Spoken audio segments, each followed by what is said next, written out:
ویسے دوستو ہمیں بہت پہلے مولانا مودودی کے انتقال کے بعد جماعت اسلامی پر انا للہ و انا الیہ راجعون پڑھ لینا چاہیے تھا،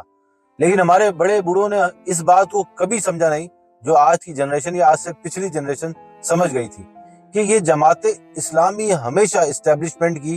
بی ٹیم بن کر چلتی ہے اور ان کو جب جہاں سے جو اشارہ ملتا ہے یہ منو ان اس پر عمل بھی کرتی ہے اور مینو ووٹ بکھا میرا موڈ بنے پر عمل کرتی ہے۔ فلسطین کے حق میں پچھلے 2-2.5 سالوں سے آج تک انہوں نے کوئی کمپین یا احتجاجی ریلیاں نہیں کی،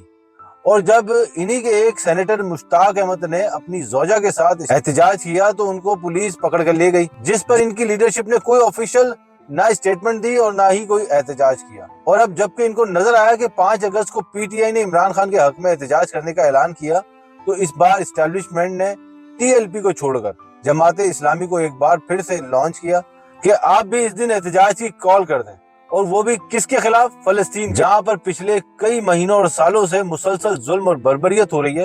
اور ان کے کان پر جوں تک نہیں رنگ گئی تھی۔ یہ وہی منافق چہرے ہیں جن کے چہروں پر داڑیاں تو ہو سکتی ہیں لیکن ایمان شاید رائی کے برابر بھی دل میں نہ ہو،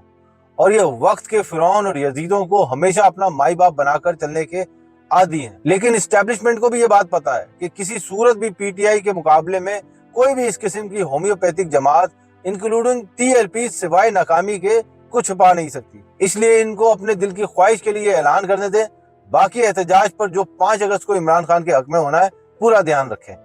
اللہ حافظ۔